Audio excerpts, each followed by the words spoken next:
Hola, ¿qué tal? Soy Bertalicia Galindo y esto es Alcanzando el Conocimiento. Scott Pruitt renuncia a la EPA. Parlamento Europeo da marcha atrás a la Ley de Derechos de Autor. Más empleos, pero con salarios bajos, dice la OCDE. Valle de Tehuacán, Cuicatlán, nuevo patrimonio mundial de la UNESCO. Genómica, el remedio para la subsistencia del rinoceronte blanco del norte. Sincrotrón, proyecto fallido que busca resurgir. Se recupera Arrecife Beliceño. Esto y más hoy en Alcanzando el Conocimiento. El presidente Donald Trump informó vía Twitter que aceptó la renuncia de Scott Pruitt, jefe de la Agencia de Protección Ambiental.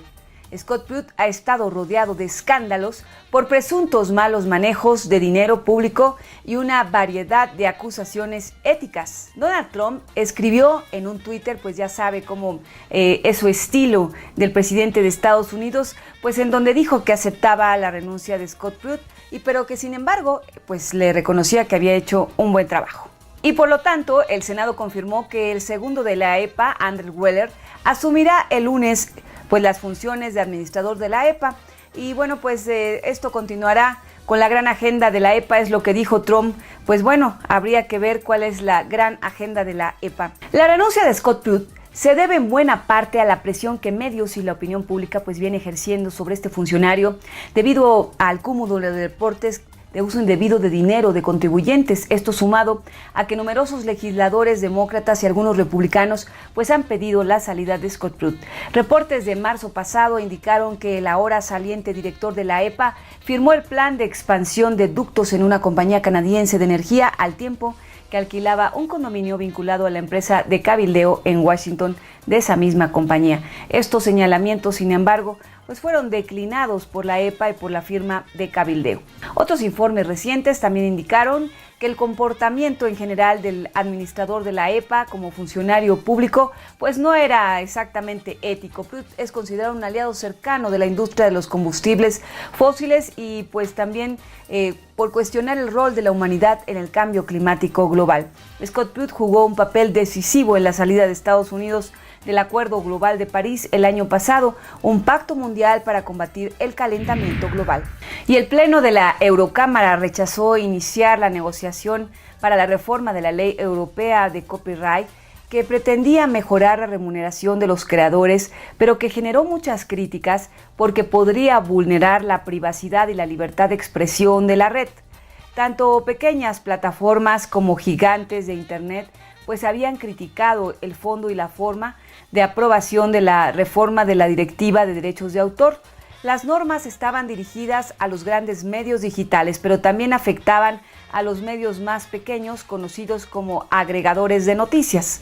Otra cosa que causó preocupación fue la propuesta para establecer un filtraje de contenido a desarrollar y establecer por las plataformas para asegurarse que sea pagado el copyright por fotos, canciones, obras de arte que los usuarios quieren subir a la red. There are real concerns about the effect of Article 13 on freedom of expression, raised by experts ranging from the UN Special Rapporteur David Kay to the inventor of the World Wide Web, Sir Tim Berners-Lee. And they're real concerns voiced by our citizens. Just yesterday, I received a petition signed by almost 1 million people against the jury committee mandate. And although colleagues, I would appreciate your patience. Mrs. Staller has the right to speak in opposition for 2 minutes. Mrs. Staller, please continue. There is consensus about the goals behind this law, huge controversy still exists about the methods proposed. Something's not right here. The vote is closed. And that has been rejected, which means that the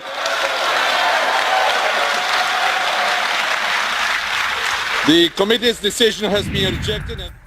Para los detractores, el establecimiento de algoritmos que puedan filtrar elementos sujetos a copyright significa desarrollar tecnologías que pueden vulnerar la privacidad y la libertad de expresión.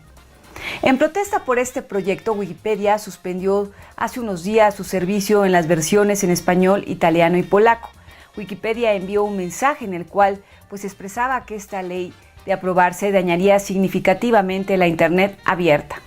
En lugar de actualizar las leyes de derechos de autor en Europa y promover la participación de toda la ciudadanía en la sociedad de la información, la directiva amenazaba la libertad en línea e impondrá nuevos filtros, barreras y restricciones para acceder a la web.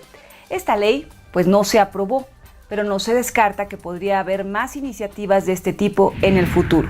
Y la OCDE dio a conocer el estudio Perspectivas del Empleo 2018, en donde dio a conocer que se registra crecimiento económico y una reducción del desempleo, pero los salarios continúan estancados. El informe de la OCDE indica que, pues a menos de que los países logren romper este ciclo, la confianza pública se debilitará y la desigualdad en el mercado laboral se acrecentará.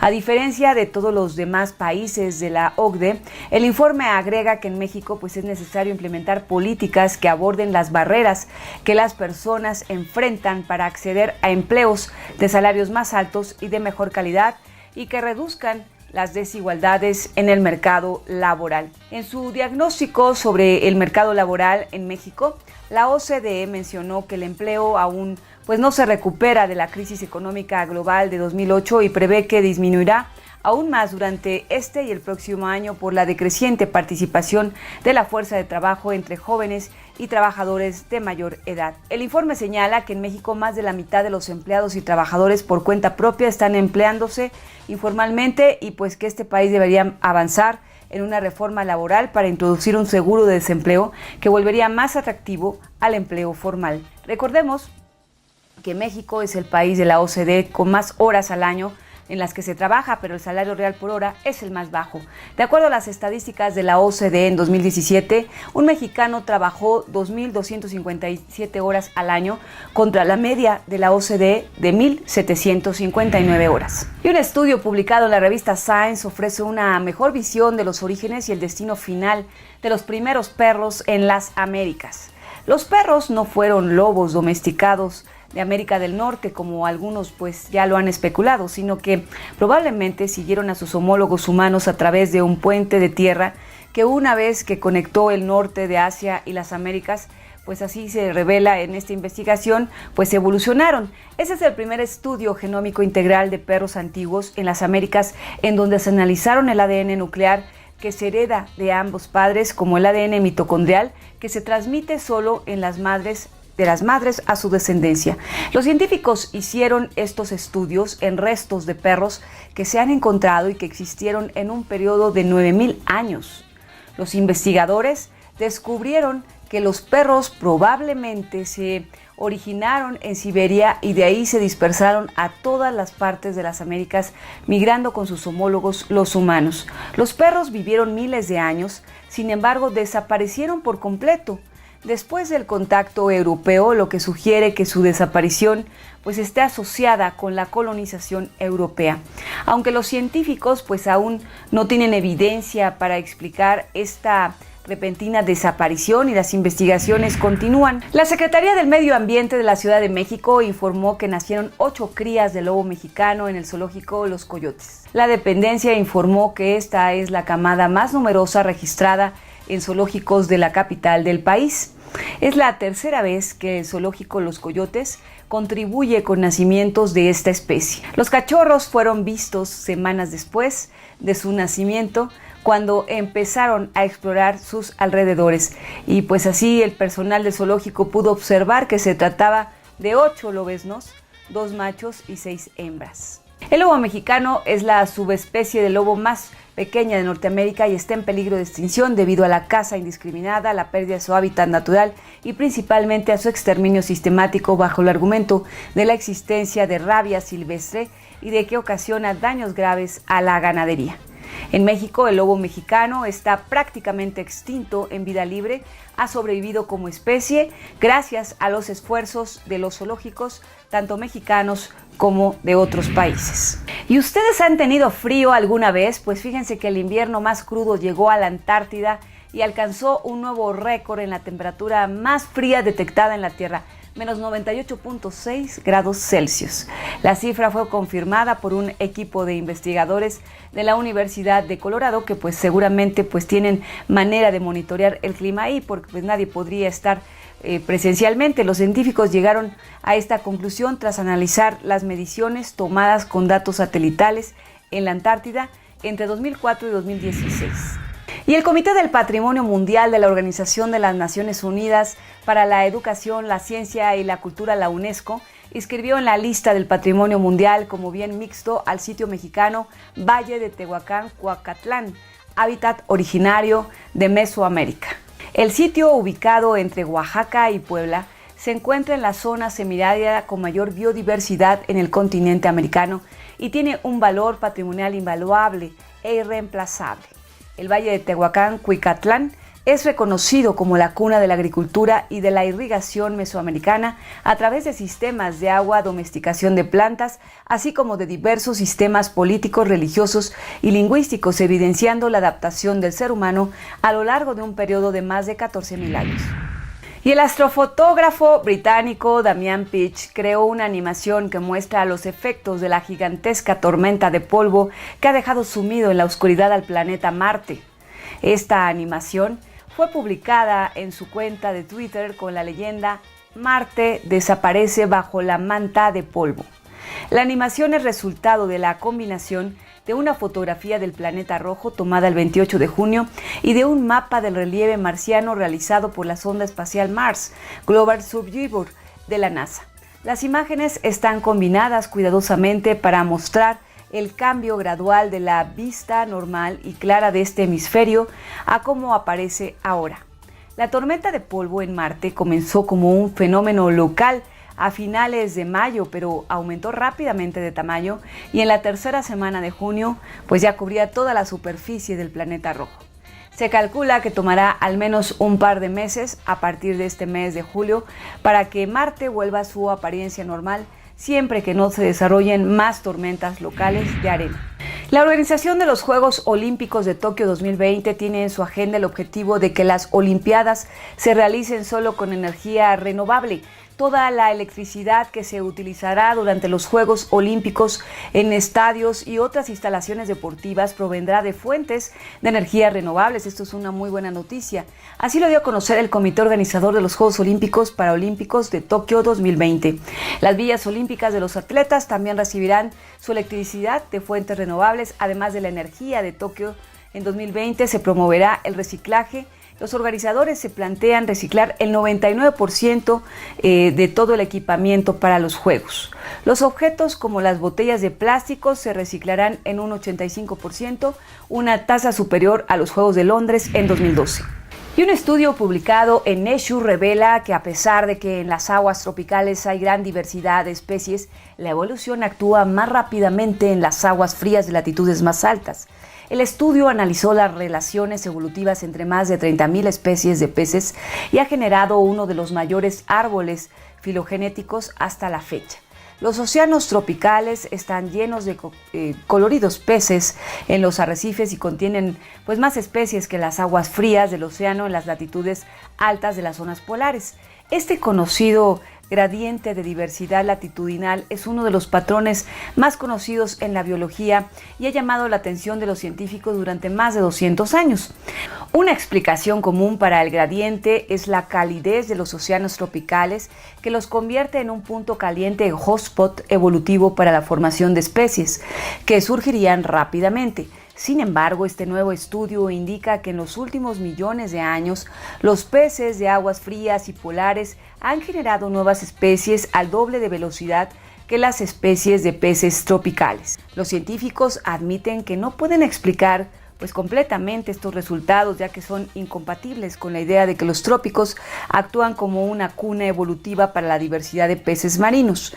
Este estudio también plantea nuevas preguntas sobre si la especiación rápida que ocurre en las aguas frías oceánicas refleja una expansión reciente y continua de la diversidad marina en estas zonas. Y un equipo científico del Instituto Leibniz en Alemania ha producido en laboratorio embriones híbridos de subespecies de rinoceronte con el objetivo de salvar de la extinción al rinoceronte blanco del norte. En la actualidad solo existen 2 hembras en cautiverio de esta especie. El proyecto comenzó con la recolección de numerosos ovocitos, la célula germinal femenina de ejemplares del mamífero tanto de la subespecie de rinoceronte blanco del norte como del sur. Después los científicos obtuvieron esperma descongelado de machos del rinoceronte en peligro y fertilizaron ovocitos de la subespecie más cercana del blanco del sur mediante inyección intracitoplasmática de esperma. Los embriones híbridos resultantes se desarrollaron hasta la etapa de blatocisto y se congelaron para una posible implantación de hembras de la superficie del sur en algún momento en próximo futuro. Un próximo paso será trasladarse a Kenia para recoger ovocitos de las dos rinocerontas restantes del norte y crear nuevos blastocitos, donde tanto el óvulo como el esperma sean de la misma especie.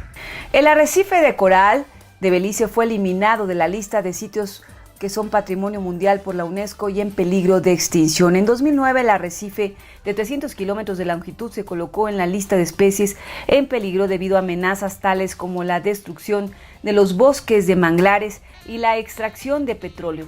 Para luchar contra estas amenazas en los últimos 2 años, el gobierno de Belice prohibió la explotación de petróleo cerca de los arrecifes y protegió los manglares. El arrecife está protegido contra el desarrollo humano, pero ahora enfrenta la amenaza del calentamiento oceánico y el blanqueamiento de los corales, que se descubrió en 2016 y 2015.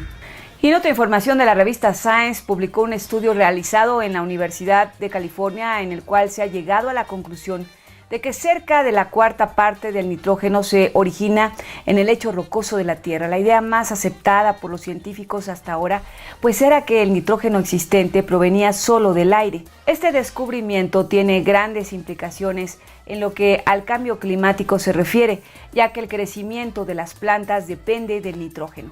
La vegetación y su presencia en el planeta tienen un papel fundamental sobre los efectos de la contaminación, son las plantas las que absorben grandes cantidades de dióxido de carbono que se encuentra en la atmósfera. Por este motivo, los científicos y grupos ecologistas piden que se planten cada vez más árboles para contrarrestar el cambio climático y de este modo cumplir con el Acuerdo Climático de París.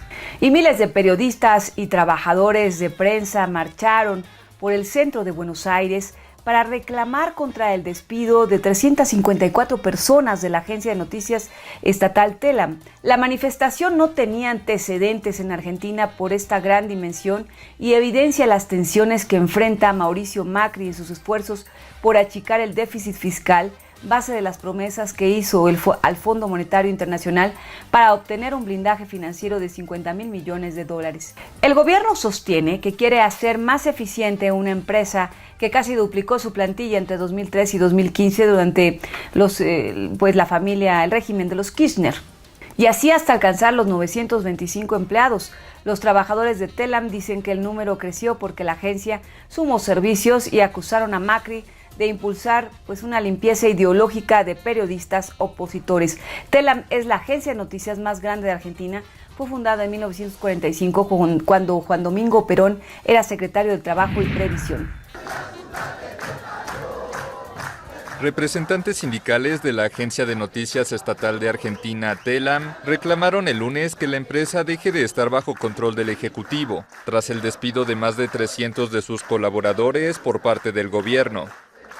Nos parece indispensable sacar a la agencia Telam de la esfera del Poder Ejecutivo, ponerla bajo el control de una comisión permanente del Congreso con representación proporcional. La semana pasada, las autoridades pusieron en marcha una reestructuración de Telam, al ordenar 354 despidos sobre una planta de unos 900 empleados, tras denunciar el uso político del medio por parte del gobierno anterior. Los sindicatos declararon un paro por tiempo indeterminado. Lo que está buscando ese gobierno es que haya una sola voz, que haya una sola manera de conocer qué es lo que está pasando. Los sindicatos de la empresa periodística denunciaron que los despidos obedecen al ajuste fiscal que lleva a cabo el gobierno del presidente Mauricio Macri, quien busca bajar a cero hasta 2020 un déficit fiscal primario antes del pago de la deuda para recibir un salvavidas financiero del Fondo Monetario Internacional. El destino de esta empresa, hasta ahora es incierto y hasta ahora no se sabe qué es lo que va a pasar con estas decenas de periodistas que han perdido su trabajo. Y el primer pasillo de supermercado 100% libre de plástico es al fin una realidad en Ámsterdam, pues lo acaba de inaugurar la cadena Ecoplaza y aunque es una zona pequeña, su lanzamiento marca la diferencia en el concepto de los centros comerciales en donde pues todo está inundado de plástico. Aunque es una zona pequeña, se venden 700 productos que van desde la carne, los lácteos, cereales, el chocolate e incluso las salsas. En todos estos casos se reemplazará el envase de plástico por opciones más sostenibles a base de nuevos biomateriales, compostables o de clásicos como el cristal, el metal o el cartón. Los promotores de este pasillo consideraron que esta iniciativa puede señalar el camino a otros competidores del sector, además de ofrecer a los clientes algo que hasta ahora era imposible, una opción de compra libre de plásticos, y aseguran que hay un malestar creciente en la población por el sobreenvasado de los alimentos en fresco. Vamos a ver cómo prospera esta iniciativa y si se replica, ojalá, en otras ciudades y cadenas del mundo. Imagínense en la Ciudad de México que tuviéramos nuestros primeros supermercados que no utilizaran nada de plástico ni vendieran nada de plástico. Y en la India, el gobierno multó a más de 100 empresas, entre ellas las multinacionales Burger King, McDonald's y Starbucks, por no respetar una reciente prohibición de usar plásticos desechables en Bombay. Hace unos días, pues ya entraron en vigor nuevas reglas en Bombay que prohíben los plásticos de un único uso como las bolsas, cubiertos, vasos y las botellas. Para asegurarse de que la ley se cumpla, y el gobierno de Bombay pues tiene empleados municipales en uniforme azul, apodados los comandos antiplástico, que inspeccionan numerosos restaurantes y comercios de esta ciudad. Y bueno, pues como era de esperarse, numerosos establecimientos no estaban cumpliendo con la norma y también fueron multados. De inmediato, estas empresas dijeron estar comprometidas con la sustentabilidad medioambiental y pues que ya habían transitado con éxito hacia alternativas biodegradables y respetuosas del medio ambiente, como los cubiertos de madera. Las autoridades esperan que esta medida permita limpiar las calles y las playas de Bombay de las montañas de basura plástica que las cubren, como ocurre en casi una gran parte de todas las ciudades de ese país. Y la Sociedad Cooperativa de Trabajadores de Pascual, ubicada en la Ciudad de México, de Boeing, anunció que dejará de usar popotes precisamente en su producto Boeing como parte de las acciones de su campaña México Lindo y Querido 2018. Salvador Torres Cisneros, director de la cooperativa, dio a conocer que la campaña busca contribuir al cuidado del medio ambiente con acciones como la limpieza de playas, reciclamiento, reforestación y siembra de árboles. La cooperativa informó que el uso de popotes se reducirá transformando los envases de la bebida, sobre todo en los de tamaño mediano y grande. Que todos tengan taparrosca con la finalidad de que se vaya disminuyendo el consumo del popote y el plástico. Y el Centro de Investigación y Estudios Avanzados, el CINVESTAB, entregó el premio Arturo Rosenbluth a las mejores tesis doctorales 2018. Esto, que es el máximo reconocimiento que otorga el CINVESTAB a sus egresados, fue entregado a Sergio Lenin Tostado Robles por la mejor tesis de ciencias exactas, por la tesis Nueva Física y Pruebas de Precisión del Modelo Estándar con decaimientos semileptónicos de mesones pesados, y fue dirigida por el doctor Gabriel López Castro, investigador del Departamento de Física. En Tecnología y Ciencia de la Ingeniería, el premio fue para Carlos Ignacio Hernández Castellanos, quien obtuvo el doctorado en Ciencias de la Computación con la tesis Métodos orientados a conjuntos para optimización multiobjetiva, y fue asesorado por Oliver Stefan Schütze. En el área de Ciencias Biológica y de la Salud, la ganadora fue Jenny Bolaños Robledo, quien realizó la tesis Detección y Análisis de las Proteínas EHNPC y EHNPC2 y su participación en el transporte de colesterol exógeno en la etamoeba histolítica, su relevancia en la virulencia, y también tuvo como asesoras a las doctoras Esther Orozco y Abigail Betanzos Fernández, ambas investigadoras del Departamento de Infectómica y Patogénesis Molecular. Hace unos días se llevó a cabo la presentación del libro Un Asunto de Estado, la construcción del primer sincrotrón en México, en donde se discutieron los obstáculos del por qué no ha podido consolidarse uno de los megaproyectos más importantes para México, el sincrotrón. Un sincrotrón es un generador de luz de millones de veces más intenso que la luz del sol y tiene aplicaciones en diversas áreas de la ciencia, medicamentos, nanotecnología, porque permite ver la estructura de una molécula con una increíble precisión. Aunque este instrumento puede tener un gran impacto en el desarrollo de la ciencia, este proyecto pues ya cumplió 15 años de que se está proponiendo y no se ha hecho en realidad pues nada. Algo de lo que comentó el doctor Víctor del Río, promotor del proyecto y autor del libro, es lo siguiente. Necesitamos a un estado de la República que hospede el sincrotrón. Necesitamos que ese estado, por lo menos, done un mínimo de 30 hectáreas, si nada más queremos el sincrotrón. Pero si queremos hacer lo que hicieron en Campiñas, con el sincrotrón brasileño, pensamos en 60 hectáreas para que sean todo un parque tecnológico. Ahora, un impedimento para la cuestión del sincrotrón ha sido el tema político, que si el gobernador que lo empieza, no lo va a haber construido. Y en esta historia, fíjese que el estado de Morelos pues estaba interesado en construir el sincrotrón, pero no se concretó. Yo hace cuestión de 6 meses hablé con el gobernador y le dije, gobernador, ya perdimos la ventaja competitiva que traíamos, hay otros estados que están interesados, y me dijo, yo lo entiendo, adelante, él me autorizó a abrir el proyecto, pero más allá que eso, es que alguien tiene que empezar. Si el gobierno federal no toma la decisión de hacerlo, lo va a hacer un gobierno estatal. Y así fue. Y entonces estamos dispuestos a dejarle la estafeta a quien guste, ¿eh? No es el proyecto ni de Morelos, ni ese proyecto de una persona, es el proyecto de México. Así que aquí está el libro, es público, gratuito, difúndanlo y por favor, quien quiera tomar la estafeta, encantado. Y bueno, pues ahora están viendo qué estado de la República podría interesarle construir este sincrotrón, pero pues aquí realmente la pregunta es si se tienen tantos millones de dólares para hacerlo y sobre todo que es un proyecto a largo plazo que tendría que por supuesto estar muy bien blindado. Bueno, este grupo pues que está muy animoso a pesar de todos estos 15 años en donde no han tenido una respuesta, pero siguen impulsando este proyecto, pues bueno, han decidido hacer toda una campaña y bueno, pues así conversar con el presidente electo, en fin, ver todas las posibilidades con los nuevos gobernadores de los estados que apenas van a tener gobernador que lo acaban de elegir hace unos días. En fin, ellos están dispuestos pues a hacer todo lo posible para que este megaproyecto pues se haga realidad. Habría que ver qué pasa. Y fíjese que, bueno, ya como este proyecto se ha presentado en varias ocasiones, hace algunos meses hablamos con el doctor Víctor del Río, quien nos comentó con más detalle los alcances del proyecto del sincrotrón para que usted pues lo tenga mucho más claro. Principalmente el sincrotrón no es solamente para ciencia pura, sino también para ciencia aplicada. De hecho, es sobre todo para ciencia aplicada. Hay como 60 sincrotrones en el mundo. El 80% de los usuarios están en áreas que no tienen nada que ver con la física, ni la cristalografía. La mayoría son biólogos, son químicos, son ingenieros, cuestiones del patrimonio cultural, cuestiones de estética, criminología, etc.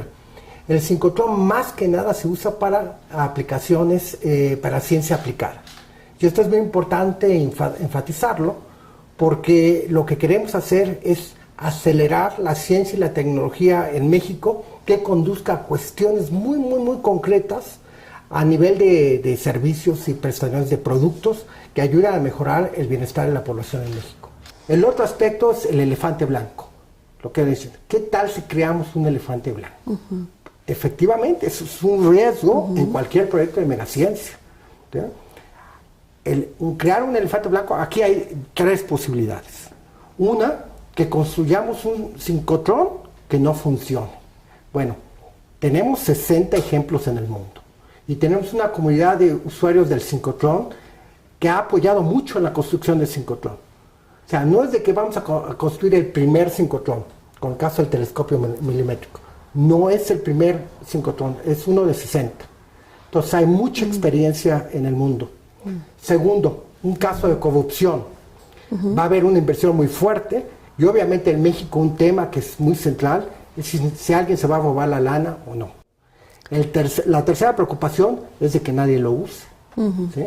Pero para esto es que tenemos que crear esta serie de estrategias para crear la demanda. es que ya basta de estar discutiendo caso por caso los programas de megaciencia, los proyectos de megaciencia. Debe de haber en este país una política científica en relación a los proyectos de megaciencia. No podemos quedarnos de observadores, ¿sí? Tenemos un país de más de 120 millones de personas. No podemos regresar y decir, ay, mira lo que se está haciendo en otros países, ay, qué bueno. Hay 1 millón de mexicanos profesionales que viven en el extranjero, con posgrado, ¿sí? Muchos están haciendo investigaciones en todas partes porque no tenemos la infraestructura en el país. Estamos trabajando no para nuestra generación, estamos trabajando para la generación que está estudiando la secundaria y la preparatoria, que ellos van a ser los principales usuarios del sincrotrón en México. Entonces eso es muy interesante. Yo no, a lo mejor yo no la veo ya del sincrotrón, pero mucha gente sí lo va a estar viendo y sí lo va a estar usando. Y vamos a crear un México mejor. Entonces eso es lo único que queremos hacer. Pues muchas gracias a nombre de todo el equipo que hace posible pues este noticiario. Soy Berta Alicia Galindo. Nos despedimos, nos vemos en la próxima emisión, pero por lo pronto no deje de revisar todos nuestros contenidos en www.alcanzandoelconocimiento.com. Hasta la próxima.